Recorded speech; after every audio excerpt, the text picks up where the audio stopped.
अस्सलाम वालेकुम, welcome back to the new reaction video. और अभी जिस वीडियो को हम लोग रिएक्ट करने वाले हैं बेसिकली एक इंडियन मूवी है जो कि केरला पे है। Real truth behind the Kerala story.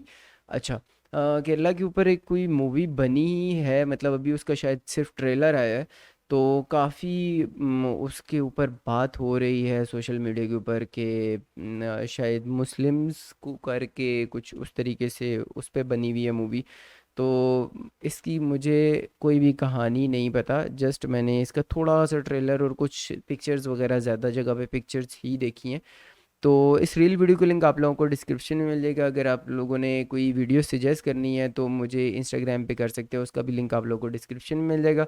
तो लेट्स गो, देखते हैं कि वीडियो के अंदर है क्या, मतलब स्टोरी क्या है इसकी। 32,000 लड़कियों का धर्म परिवर्तन और आईएसआईएस से जुड़ी बहुत बड़ी कंट्रोवर्सी। ओके। तो दोस्तों आपको बता दें कि हाल ही में एक मूवी बहुत ज्यादा चर्चा में है और ये मूवी आने से पहले ही बाजार में इतनी सुर्खियां बटोर चुकी है जो किसी भी मूवी के लिए बहुत जरूरी होता है। अच्छा, आई ठीक नहीं ऐसा है ही मूवी, हाल तब देखा। हुआ था जब कश्मीर फाइल्स थिएटर पर लगने वाली हाँ। थी, लेकिन कश्मीर फाइल को लेकर यह कहा जा रहा था कि इसके फैक्ट्स के मामलों में काफी हद तक सच्चाई थी। दरअसल ओके। 26 अप्रैल को द केरल स्टोरी का ट्रेलर रिलीज हुआ। इसके ट्रेलर में यह कहा गया था कि यह 32,000 लड़कियों की कहानी है, लेकिन बाद में यह बत्तीस दावा हजार बदल दिया गया लड़कियों की। क्योंकि इस पर बहुत ज्यादा कंट्रोवर्सी हो गई और दावा बदलकर यह कहा गया कि यह ट्रेलर 4 युवतियों की जिंदगी पर बनी एक कहानी है। 2 मिनट 45 सेकंड के इस ट्रेलर में आप देखोगे कि कैसे कॉलेज जाने वाली 4 लड़कियां एक की संगठन से जुड़ जाती हैं। बस फिर क्या था, ट्रेलर लॉन्च होने के साथ ही न्यूज चैनल डिबेट की खिड़कियां खुल जाती हैं और एक बार फिर से ये कंट्रोवर्सी तूल पकड़ती दिखाई दे रही है। हालांकि मूवी रिलीज होने से पहले फिल्म के डायरेक्टर सुदीप्तो सेन ने अपने आंकड़ों को बदल दिया है, लेकिन हमारे लिए जानना जरूरी है कि आखिर इस मूवी में ऐसा क्या है जिसकी वजह से इतनी ज्यादा कंट्रोवर्सी हो रही है। इस वीडियो में अच्छा, जहाँ पर मुझे एक बात की समझ नहीं आ रही, आप लोग इंडियन कॉन्सेप्ट भी यही हुआ हुआ है। हालांकि इंडिया के अंदर टेररिज्म बढ़ाने में कहीं ना कहीं बहुत सारी जगहों में हिंदूज़ का भी हाथ है। लेकिन जब भी इस तरह की कोई मूवी बनती है या कुछ भी बनता है ना, तो उसको मुस्लिम्स के साथ जोड़ा जाता है,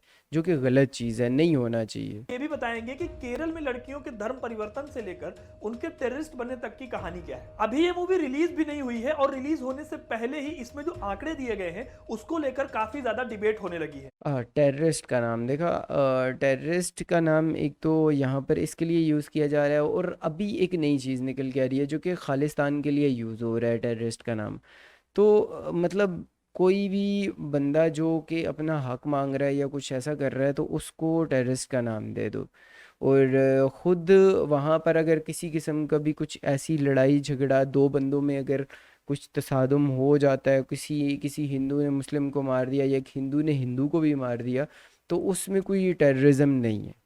ये बात, क्योंकि ये यूनाइटेड स्टेट्स दोगलापंथी की है। अगर हम रिपोर्ट देखें जो कि कंट्री टेररिज्म रिपोर्ट है, उसके अकॉर्डिंग 66 लोग ऐसे हैं जो भारत से आईएसआईएस या फिर किसी भी तरह की टेररिस्ट एक्टिविटी में इन्वॉल्व हुए हैं। अब अच्छा। सवाल ये आता है कि जब आंकड़ा 66 का है तो ये 32,000 का पेंच क्या है। इसे समझने के लिए सबसे पहले ये समझिए कि पिछले कई सालों से केरल राज्य के अंदर लगातार धर्म परिवर्तन के कई मामले आए हैं। केरल इंडिया का एक ऐसा स्टेट है जिसे अगर हम जीडीपी के हिसाब से देखें तो यहाँ सबसे पीछे है, लेकिन कन्वर्जन के मामलों में सबसे आगे है। और बात सिर्फ कन्वर्जन की नहीं है, क्योंकि बात अगर सिर्फ कन्वर्जन की होती तो ये मामला थोड़ा सा निजी हो जाता, लेकिन बात यहां पर बिगड़ जाती है जब मामला बढ़कर तक पहुंच जाता है और ये देश को नुकसान पहुंचाता है। अब ये जो मूवी है द केरला स्टोरी, इसने इस मैटर को और ज्यादा हवा दे दी है। फिल्म में उन लड़कियों की कहानी लिटरेसी दिखाने रेट, का दावा किया इसमें एक चीज़ मिसिंग है जहाँ पर ये सारे परसेंटेज बताई जा रही है। केरला की लिटरेसी रेट क्या है ये नहीं बताया। गया है जिन्होंने इस्लाम कबूल किया और फिर वो आतंकी संगठन आईएसआईएस में शामिल हो गई। जब 26 अप्रैल को इस मूवी का ट्रेलर सामने आया था तो इस ट्रेलर की शुरुआत में ही केरल की हिंदू लड़की शालिनी उन्नीकृष्णन अपना परिचय देती हुई नजर आती है।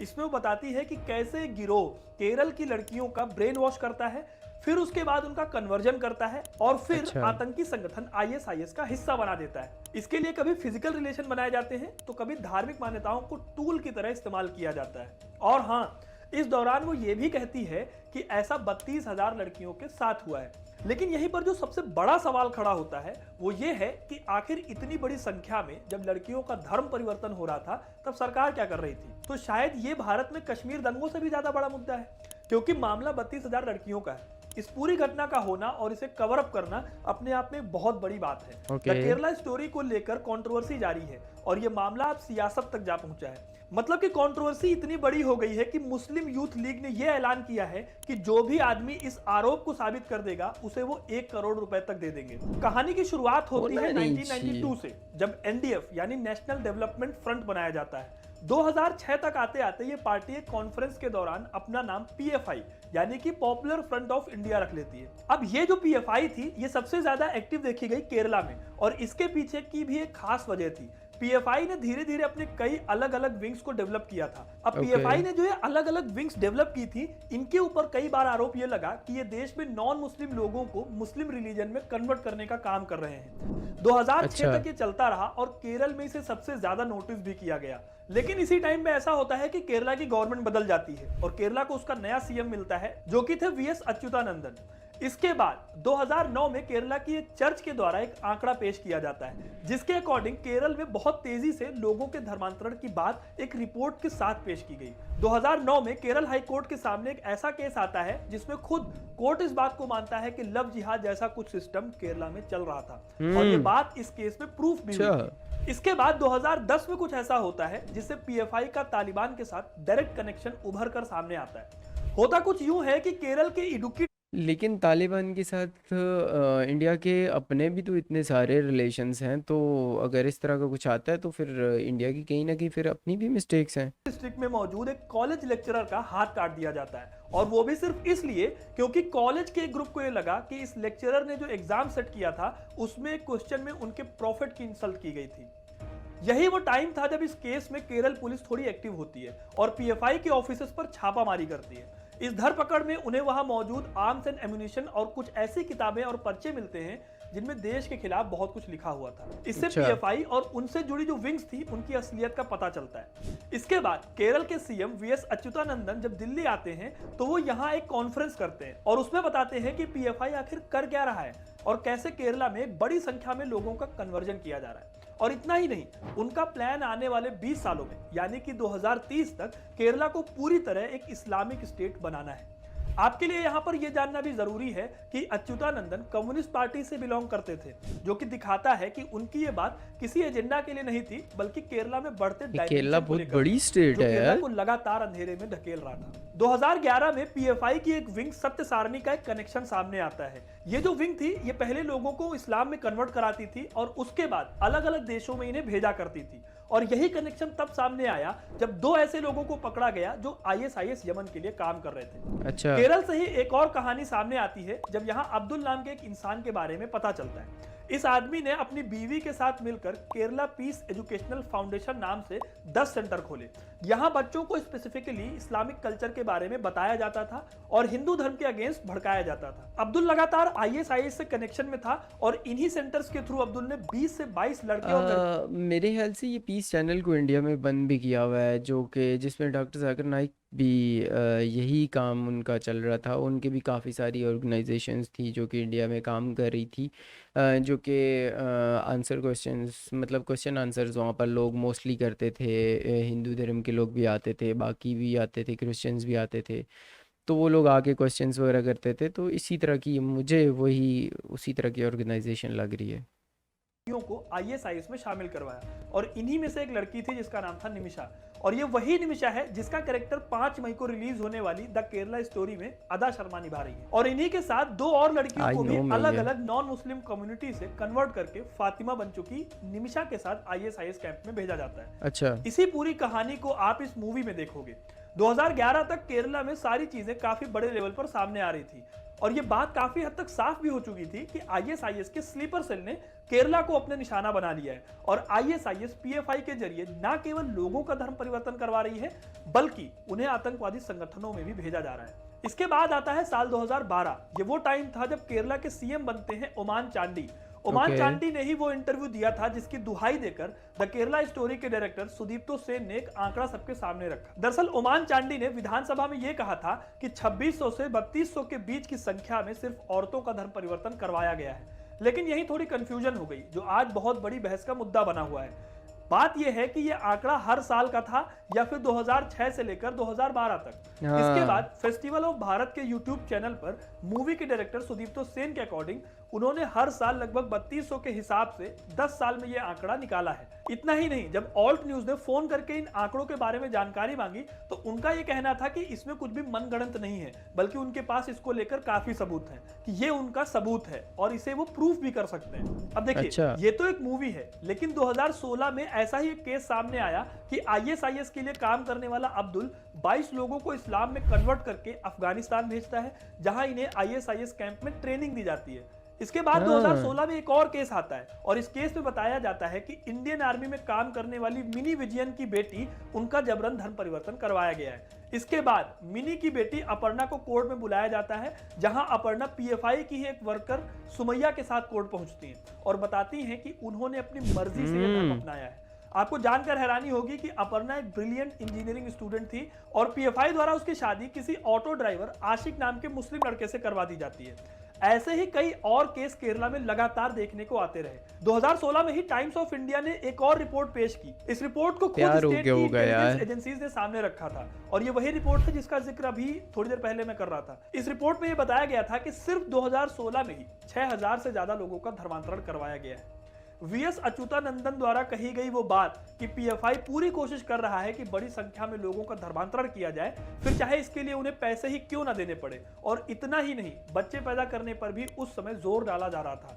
ये बात सच होते हुए नजर भी आ रही थी, लेकिन पीएफआई की लगातार बढ़ती हुई इलीगल एक्टिविटीज को देखकर इसे पूरे इंडिया में ही बैन कर दिया गया। हाँ। लेकिन यहाँ पर एक सवाल भी उठता है कि इसको बैन करने में इतनी देरी क्यों हुई, क्योंकि इस संगठन पर हर एजेंसी की नजर थी, फिर भी कोई सरकार इस पर इतना देर में ध्यान क्यों देती है। अब जरा उन आंकड़ों की तरफ बढ़ते हैं जिनके बारे में हमारे पास पुख्ता सबूत मौजूद है। अगर आप यूएस को उस रिपोर्ट को देखो जो एकदम शुरू में हमने आपको बताई थी, तो इंडिया से 66 ऐसे लोग हैं जो आईएसआईएस या फिर किसी भी तरह के टेररिज्म ग्रुप में इन्वॉल्व हैं। इसका एग्जांपल आपको दें तो अगस्त 2019 में मल्लपुरम के एक इंजीनियरिंग छात्र मोहम्मद मोहसिन के परिवार को एक संदेश मिला। इसमें कहा गया कि उनका इकलौता बेटा अफगानिस्तान में अमेरिकी ड्रोन हमले में मारा गया है और ये मोहम्मद मोहसिन कोई और नहीं बल्कि अब्दुल के साथ मिलकर आईएसआईएस के लिए काम करने वाला इंसान था। इससे पहले मई जून 2016 में महिलाओं और बच्चों समेत केरल के करीब 2 दर्जन लोग आईएसआईएस में शामिल होने के लिए गए थे। जब इसकी जांच की गई तो आईएसआईएस के कासरगोड मॉड्यूल का पता चला। जो लोग गायब हुए उनमें से ज्यादातर लोग उसी जिले के थे और इसी तरह से 2014 और 15 में सुरक्षा एजेंसियों ने 17 भारतीयों की पहचान की थी जिन पर आईएसआईएस में शामिल होने का संदेह था। इनमें से 3 लोग तो केरल के थे। ये लोग मिडिल ईस्ट में काम कर रहे थे और 2013-14 में सीरिया चले गए थे। हाल ही में जो बहस का मुद्दा है वो दरअसल आंकड़ों को लेकर है, जिस पर सुदीप्तो सेन हाल फिलहाल थोड़ा डगमगाते हुए दिखाई दिए हैं। लेकिन बात सिर्फ एक मूवी की कहानी या फिर आंकड़ों की नहीं है, बात है देश की यूनिटी और सॉवरेनिटी को चोट पहुंचाने की। हमारा मानना है कि बात चाहे 32,000 महिलाओं की हो या फिर किसी एक महिला की, सवाल यह है कि कैसे एक इंसान आईएसआईएस जैसे आतंकवादी संगठन में पहुंचाया गया और इसकी खबर पुलिस या फिर खुफिया एजेंसीज को नहीं लगती। सवाल ये भी है कि क्या जब कोई मूवी या फिर वेब सीरीज आएगी तभी हमारी आंखें खुलेंगी कि हमारे देश के अंदर ऐसी इलीगल एक्टिविटीज हो रही हैं। हम इस बात को किसी भी तरह से सपोर्ट नहीं करते, क्योंकि एक भी भारतीय का इस ग्रुप में होना हमारे देश के लिए शर्म की बात है, और खास तौर पर तब जब किसी भी धर्म का नाम इससे जुड़े। अब बात यह है कि पूरी कंट्रोवर्सी इस चीज को लेकर नहीं है कि इसमें जो घटना दिखाई गई है वो असली नहीं है। बात ये बताई जा रही है कि जो आंकड़े पेश किए जा रहे हैं 32,000 लड़कियों के, वो आंकड़ा कहां तक सही है। और जो मेन बात आती है वो ये है कि मान लीजिए कि आंकड़े सही नहीं भी हैं, तो भी केरला की जो सच्चाई है या फिर केरला की जो रियलिटी है वो ना तो पूरी तरह से व्हाइट है और ना ही पूरी तरह से ब्लैक है। इसकी जो रियलिटी है ना वो कहीं बीच में, कहीं ग्रे शेड एरिया में है और बहुत ज्यादा कंफ्यूजिंग है। अब अगर आप ये मूवी देखकर आ चुके हैं तो हमें कमेंट में जरूर बताइएगा कि ये मूवी कैसी है। यार यहाँ पर जो मूवी का जो सीन है, ये वेब सीरीज़ है या मूवी है? मेरे ख्याल से वेब सीरीज़ ही होगी, क्योंकि थोड़ी सी लंबी स्टोरी लग रही है। तो क्योंकि बहुत सारे 4 लड़कियों की कहानी है, तो फिर थोड़ी थोड़ी डिफरेंट करके कहानी शायद बताई हुई हो या दिखाई हुई हो। तो ये कहीं ना कहीं जहाँ भी आएगी इसको देखेंगे ज़रूर, क्योंकि मुझे भी तजस्सुस हो रहा है। मतलब मेरा भी दिल देखने का दिल कर रहा है कि यार ये कैसी है, इसकी स्टोरी कैसी होगी। ये तो आएगी तो पता चलेगा। बट जहाँ तक ये सारी की सारी चीज़ें थी अफ़गानिस्तान से, शुक्र है इसके अंदर कहीं ना कहीं पाकिस्तान को नहीं कनेक्ट किया, अफ़गानिस्तान को ही डायरेक्टली कनेक्ट किया। और पाकिस्तान की अफ़गानिस्तान के अंदर इतनी इन्वॉल्वमेंट है भी नहीं जितनी ज़्यादा